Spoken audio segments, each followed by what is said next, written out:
Hello and welcome to Happily Ever After. It's me, Hannah, and today I'd like to talk about what to do on the days when you feel terrible. I've had one of these recently, so I thought I'd share my thoughts on this because I saw someone had put, I can't even remember who it was, but somebody sent it to me and um, it said, I don't want to work with this person because she says, I want you to tell me what to do. And I was like, interesting, because there are certain times in my life, like mental health days, quote unquote, where I need someone to tell me what to do, because otherwise I'm going to go into that downward spiral. Um, so yeah, I think there are, when you're in crisis, things like going through a divorce, grief, fucking hormones. Let's get that out of there. I'm pretty sure, well, I'm certain I'm in perimenopause now. Um, so there are days when I just feel terrible and I have to revert back to almost like a checklist of these are the things that I need to do today, so that I end the day better than I started.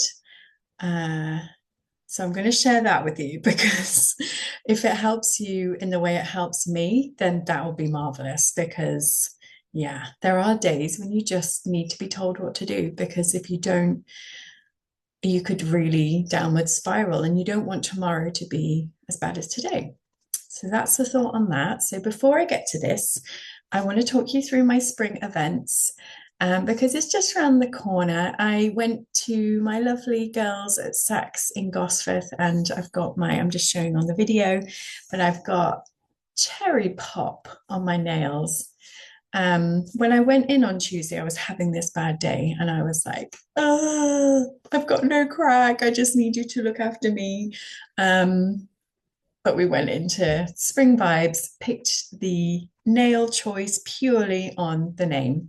But yeah, so we're into cherry pop because it's nearly spring and I'm almost ready to kind of reemerge. I've been stepping out of the house a little bit more.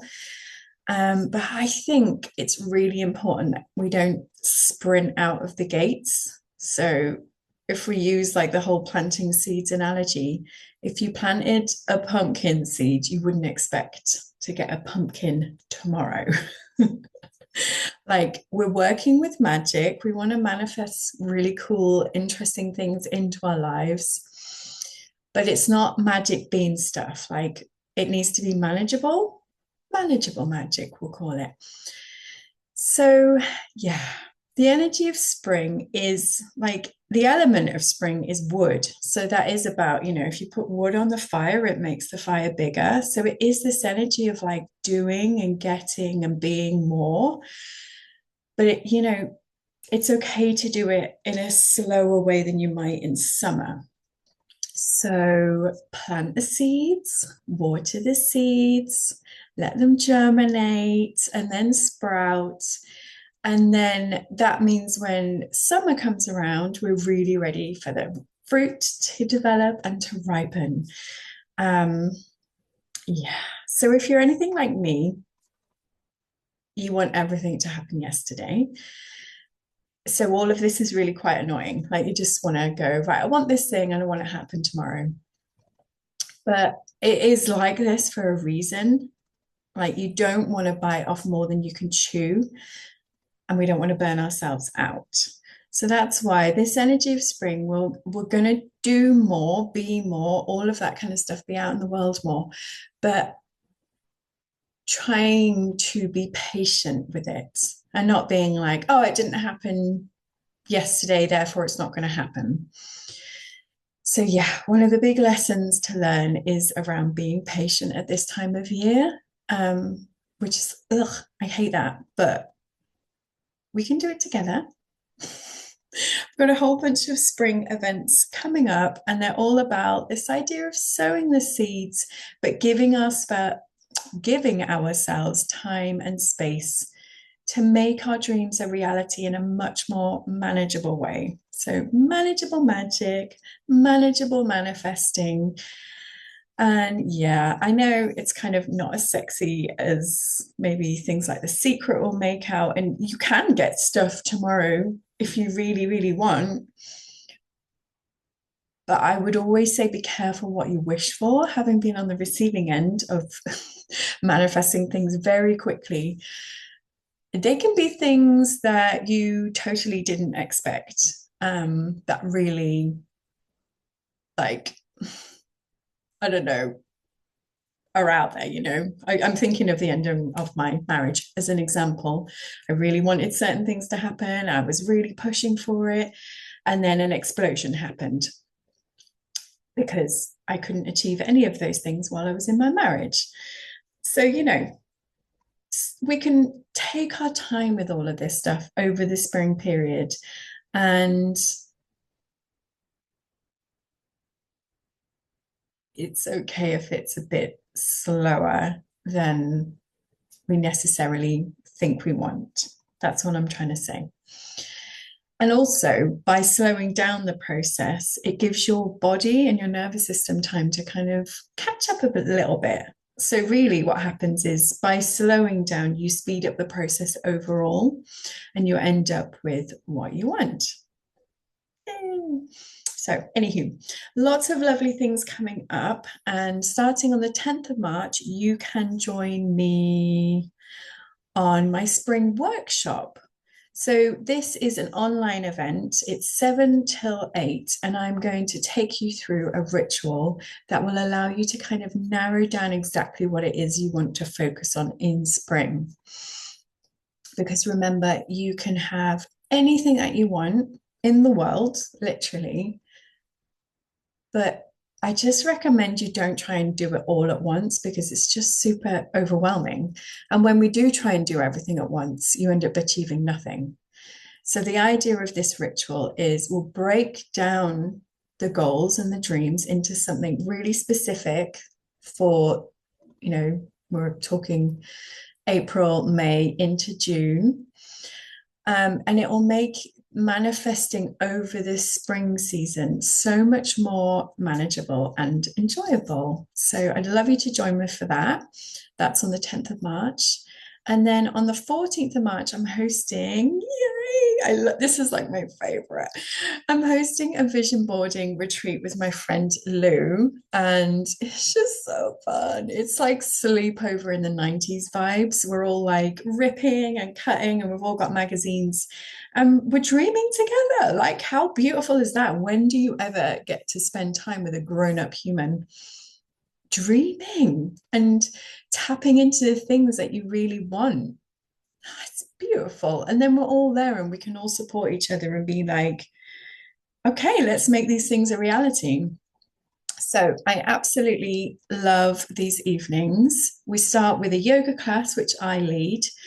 And it's basically like a cross between a guided meditation and movement, so that we really connect into what it is that you want. And if you've done the spring event, then you're already ahead because you can use the stuff that you came up with and really connect into it so that you can create your vision on the evening during the yoga. And then Lou guides us through turning these dreams into a vision board. Yeah, I just love all the cutting and sticking. And I have found that since starting to use vision boards, courtesy of Lou, I firstly, I don't know what it is, but it's something about the holding the visual thing makes me more focused in terms of what I'm trying to achieve, but it also allows me to notice when it's happened. So the other day, I was in an infinity pool in the lakes, looking out over the lakes, and I was like, oh my God, this was on my vision board last year and I'd totally forgotten. And I didn't even make it happen. Somebody else did. My boyfriend Dan took me away to the lakes and made it happen. So, yeah, love vision boards. I think they're so helpful for just adding that extra, especially if you're a visual person, adding that extra layer of this is what we're trying to achieve. Okay, so that's the 14th of March. Come and join us for that. We're doing it online as well as in person. So it's available to everyone. And then on the 21st of March, so this is spring equinox. My birthday is the 20th. Spring babies unite. And actually, the 21st takes us into Aries. So it's like the cusp of Pisces and Aries, which is like dreamy stuff alongside that fiery energy of coming into spring. Exciting. So on the 21st, I hold my spring equinox ceremony, and this is where we go, right, universe. This is what I want to bring into the world in the next 3 months. And we send that clear signal to the universe and your like psyche. This is embodying stuff so that the body understands it too. And the brain is like, right, okay, this is what we're doing. We're going to start spotting opportunities so we can make it real. Yeah, so we're going to do that on the 21st. And yeah, we're just showing the universe that we mean business, and we're going to call in all these things over spring. So that evening will involve yoga and then a beach fire. So if you're in person, you can come to that, but you can also still do this online. You can join us live for the yoga, and then there's a pre-recorded bit where you can do the ritual of the fire ceremony at home on your own with me guiding you through it. So yeah, that's the 21st of March. Love you to join for that. And then finally, my most popular course is back. It's called Venus Yoga. That starts on the 14th of March. And it is every Friday at 6 p.m. And you can do this online. You can do it in person. We do it at the Bound Bookshop in Whitley Bay. And you can also do it on demand. So like half of the people who sign up for Venus Yoga, because it's a 6-week course, they might not be able to make it to all the classes in person or even online. So what they do is they get the recording and then do the recording when they can. And then you have a whole library of 6 yoga classes, so a full course, which you can do over and over again if you want to. That's yours to keep after the course is finished. So if you fancy that, please do come along. It's the embodiment of all of the planning that we're doing, all of the manifesting stuff, to keep creating that little bit of space and time for yourself to connect back in. And the container that I hold Venus Yoga in is love. So love for yourself, improving relationships, with yourself, with your kids, with your loved ones, your friends. That's the energy that I hold Venus Yoga in. And it's also on a Friday. So it's the perfect way to kind of come down from the week and settle into like a more relaxed pace, ready for the weekend. So, if you're a mum, I'm not sure there's much of a difference between weekend and weeks, but it's always great to go into the weekend feeling more chilled. It's by no means a bad thing to go, we're changing the pace. Yeah. Okay, so if you'd like to come to any of those events, either in person or online, or having the access to the recording to do on your own, in your own space and time, if you're not into the whole doing it live thing, just let me know. You can drop me a DM on Instagram if you've got that, which is at Hannah Harvey UK. Or you can drop me an email, hannah@hannahharvey.uk, and just let me know. Come along, ask any questions that you want. Even if it's not this time, you can come to the next round of events that are coming up as well. All right. And of course, you can message me anytime. I love to hear from people who are listening to the podcast, just to hear what's resonating for you, and if there's anything you want me to talk about or any questions that you've got, drop me a message. Okay, so on to this week's topic, which is what to do when you're having a bad day, like a mental health day. So this is on the assumption that you can maybe take some time off and create some space for yourself to do it. But even if you're at work or you have children, you can still do all of these steps. Because obviously, we don't always have the opportunity to go, I need a day off. I need to like switch off. And sometimes having a day off can make it even worse. So work with these parameters and these ideas within kind of what is available for you during your bad day. And the whole idea is that we end the day better than we started so that tomorrow can hopefully be slightly better. Okay, so the first thing I would say is compassion is completely key to all of this.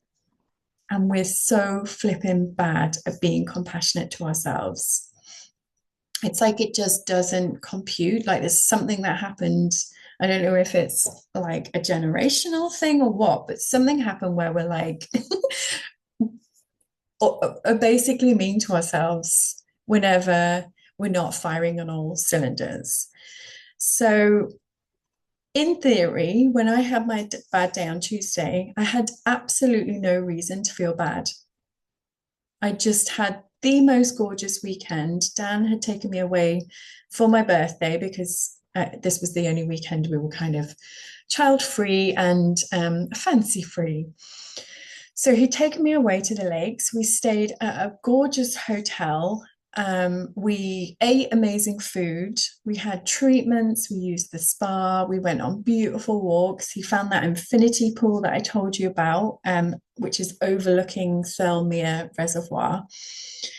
So I was ticking things off my vision board as well.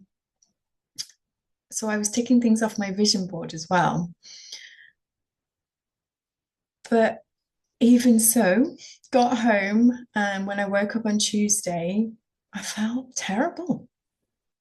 Like there wasn't any reason for it. And I could have beaten myself up for it and been like, how dare you feel anxious and sad when you've just had the most amazing weekend with somebody who loves you and takes care of you and wants to spoil you. But I didn't.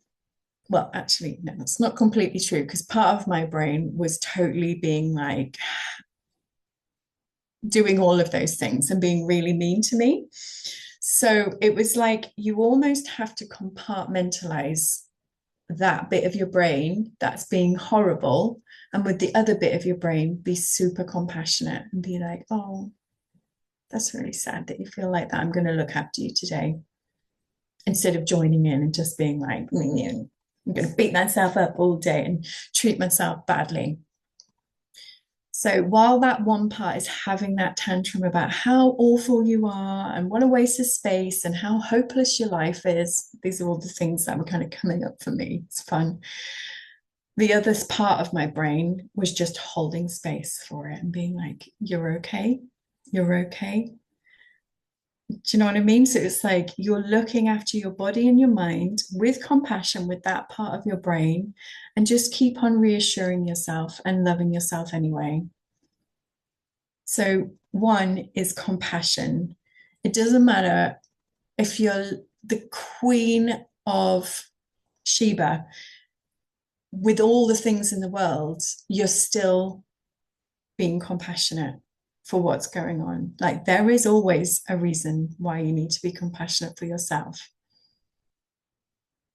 Like, we all have stuff going on, everything is relative. So, just hold space, be kind. The second thing is with this compartmentalized, compassionate part of the brain, treat the rest of your body and your soul and the tantruming bit of your mind like it's a little child or a pet in your care. So, the main things you have to do for these things in our lives, like our pets and our children, is to walk them, give them some exercise, make sure they've had some sunshine on their faces, water them. So, really hydrate, feed them well, and rest them.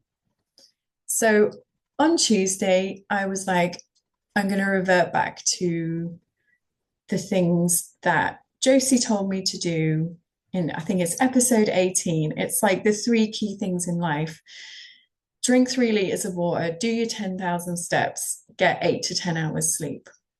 So ticking those three things off, I'm like, okay, this is good. I'm back onto an even keel of at least achieving those things, even though I don't feel good about anything else.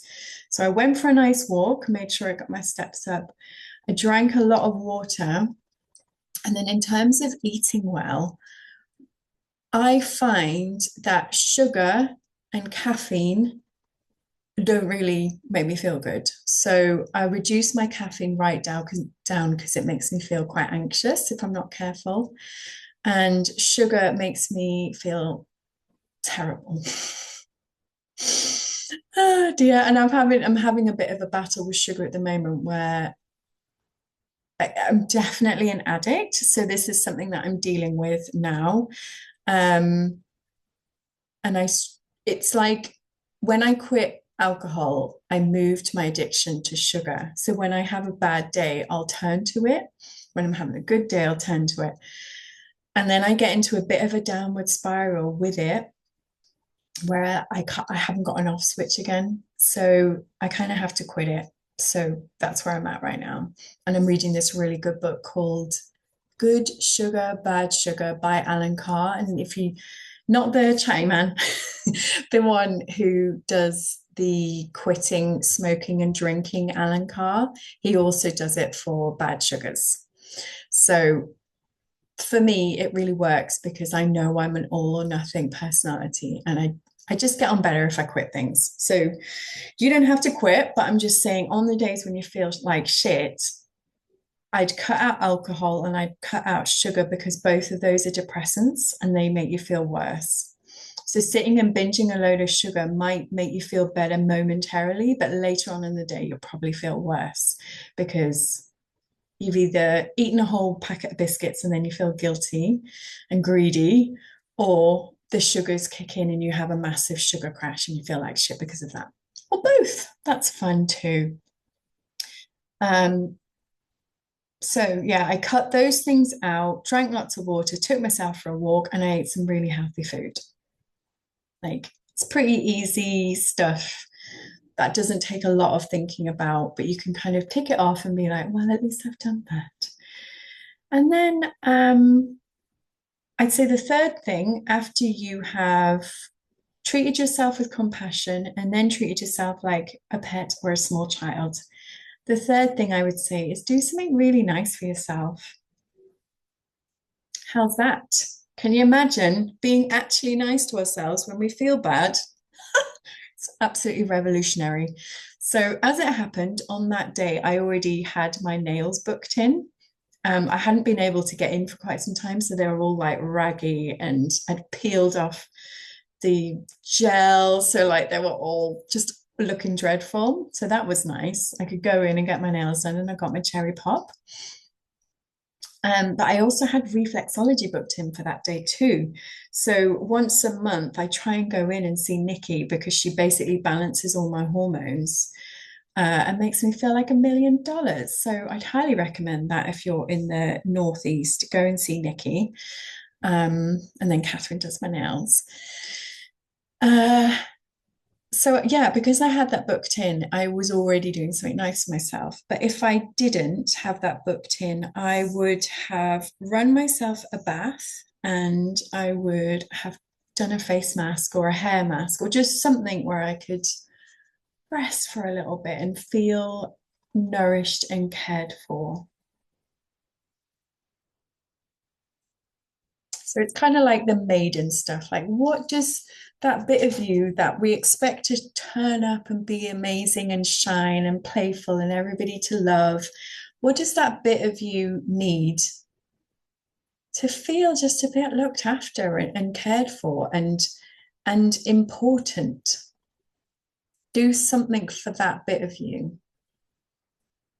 Oh, makes me feel sad that we have this little tantruming bit of ourselves that's like, you don't care about me.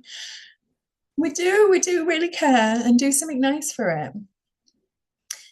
Okay, and number four is after that, I just did easy tasks because I should have been working, but I just couldn't bring myself to do anything. Um, so instead, it had just been half term. My house was a bomb site. So I turned to easy things that I could tick off that would make me feel like I've achieved something. I got all of the toys out of I've got like a studio, like yoga space at the front of the house. And in the holidays, that becomes the playroom. So I got all of the toys out of there and then I put them in my daughter's room, managed to make everything squeeze in there. I don't know how we do it really, and just kind of got rid of some stuff as well, like some old bath toys that were just, the squeezy things that end up just looking disgusting. So I've got mold inside. I've got rid of all of those and put like some of her toys that could pass as bath toys in that basket instead, making a bit more space. So that felt like I'd really achieved something, got rid of some clothes, got rid of some shoes. And it was all very low low energy stuff, but it still made me feel better. And if you've heard me talk about this before, it's also considered day keeping. So whenever you tidy your space, this is kind of shaman stuff. Whenever you're clearing your space and tidying and cleaning, that's creating space for magic to then happen. So if you get rid of things from your house, that then creates a space for something good to come in. So in terms of like the ceremony and the ritual of tidying, it's a really beautiful thing to do for yourself when you feel like shit. So rather than what we normally do, which is tidy up when we've got people coming over, actually creating time to go, I'm just going to do this for myself. And afterwards, I'll have a sense of achievement. Then it's like a little beautiful thing we can do for ourselves. And while I was doing that, I was also listening to a book. So again, it's like looking to somebody else to tell me what to do. Like, I mean, you might be listening to a novel or you might be listening to a podcast. Hello, if you are. um, but you could also be listening to a self-help book and just going, I'm going to see if there's some wisdom here that I can use today. Because the chances are that if you switch something on, it'll be the thing that you need to hear. But what I would say is I do avoid social media on days like this because I'm already feeling anxious. I don't need to be triggered in any way. And with things like, you know, the gram, God love it, and any of the other things, you're not necessarily in control of what's coming into your feed, and something could come in that isn't helpful. So I do avoid the socials when I feel like this. Okay, and then the last thing that I've got on my list is to meditate. And the way I did that was through walking because I felt like I needed to move, and the act of moving meant that my brain didn't necessarily need to do anything and I could concentrate on my breathing and mindfulness, noticing what's around me, that kind of thing. But, there are days when you do not want to go out. You don't want to be seen. You don't want to be around other people's energy.